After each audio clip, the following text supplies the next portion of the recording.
Hey guys, I apologize for the long delay in updates. I've been recovering from the tedious process of salvaging that footage from the previous video, as well as trying to find a job and dealing with summer school, and on top of all that, trying to figure out any leads that I can find for Mary Asher and whatnot. Thanks to all of you guys who have stuck with me for this long. I really appreciate you caring about me and this fucked up situation I'm in. So I've been getting these emails and messages from you guys asking me why it's been so quiet since November 11th. Well, guess what? It hasn't.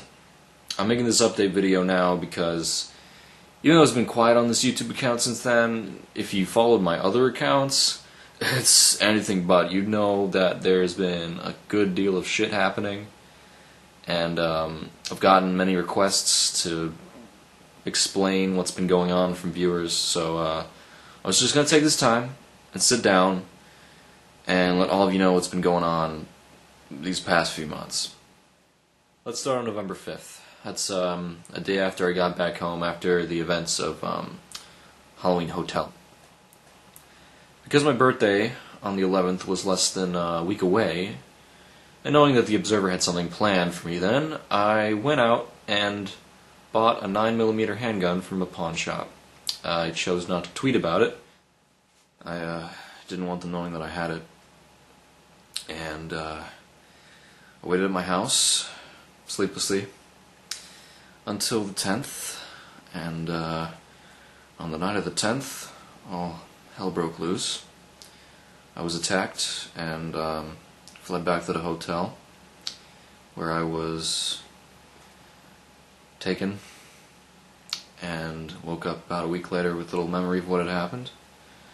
Luckily, my camera was recording most of it, and I captured more or less what had happened on tape.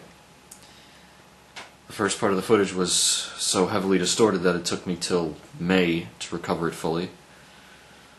The second part of the footage was salvageable enough to be uploaded earlier, so I posted it first.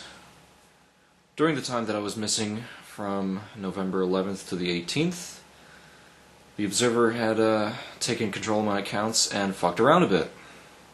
He posted a bunch of messed up tweets, photos, and happy birthday video.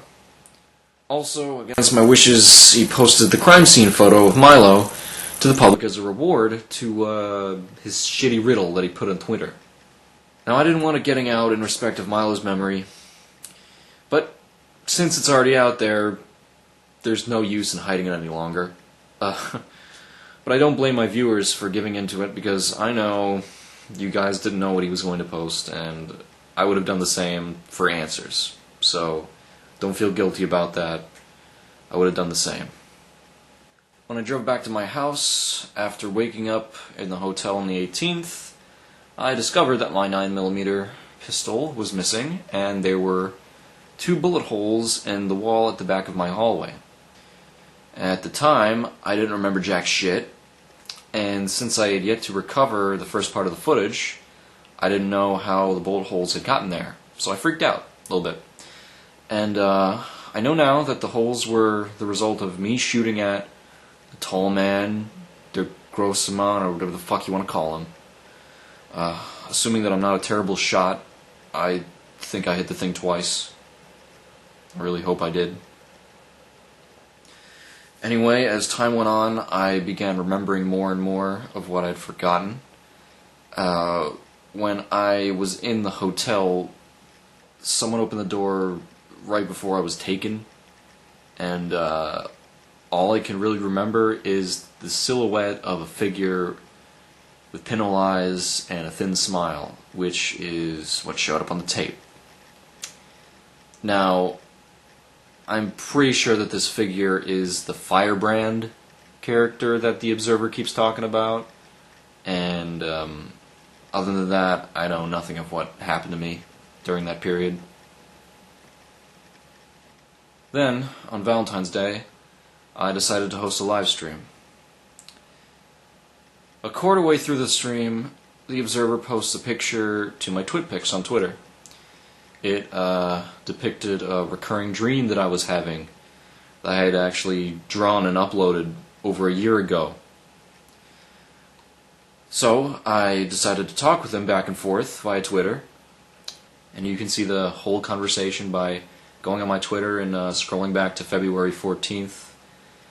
But among other questions, I began asking who the members of the collective were, and he responded accordingly with more photos.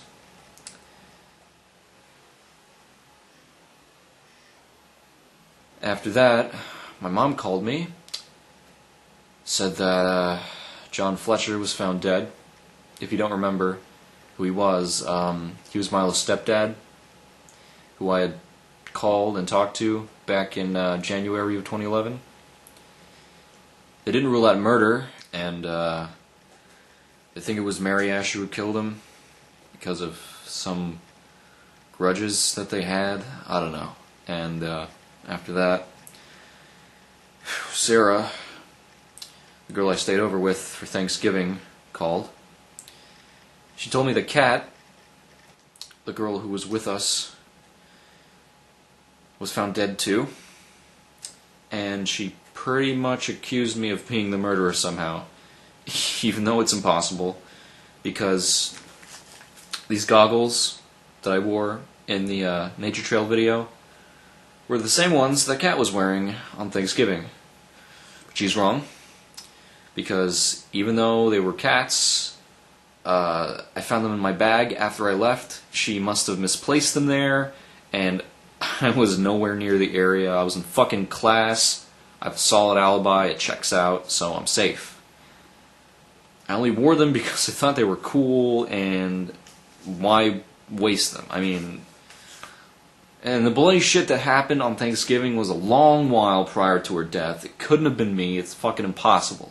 Okay? Then Sarah said that she'd been seeing this tall man too, and hung up on me. Then, because all that heavy shit gave me a migraine, I took to Excedrin. Turns out, the pills I took were not Excedrin, they were drugged. Obviously by you-know-who, and I was almost taken again. I woke up the next day fine, feeling really achy and shitty, but guess they decided to spare me. Whatever. A bit later, at the beginning of March, Sarah's Twitter was hacked, and I don't know what happened to her. Now, here are the newest updates. After I uploaded the Mary Asher phone call video, I took it on my part to do some research and called up Sarah's local newspaper on a hunch. And they found her name in the obituary. Said she'd killed herself. Multiple stab wounds. Self-inflicted was written, apparently. Kat and her are both dead now. My alibis have been cleared out, so I'm fine. But I know they'd still be alive if it had not been me visiting. But there's one more thing. A lighter note, I've been recently talking to several independent investigators over the past few months, and one of them, who goes by the name of Sam, sends me this message. Says that he has an old manifest from some fucking obscure organization with Mary Asher's name on it. And he wants me to come over so we can talk in person about it. And I trust the guy. He's been helping me a lot out lately. But he's one of those paranoid conspiracy kind of guys, so doesn't want to send me any of the info over the internet. And I can understand that coming from his position. But I think my next plan of action is pretty clear.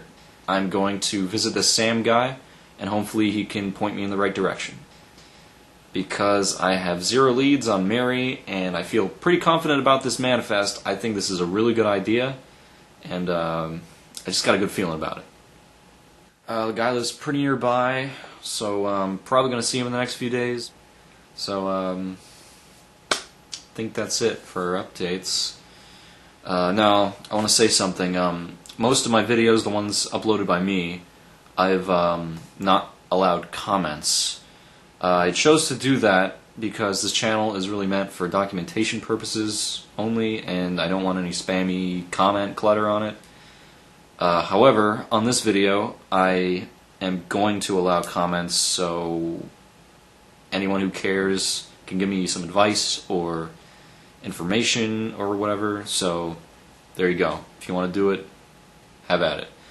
But once again, just big thanks to all my followers for all the help I received and sticking through with me through all of this same bullshit I've had to endure. I really appreciate it. So, yeah. Hopefully, I can get more answers from this. If not, I'll keep on looking till I do. As usual, if I manage to get any info, I'll upload my findings on here, or let you guys on Twitter or whatnot, so. Till then, no, out.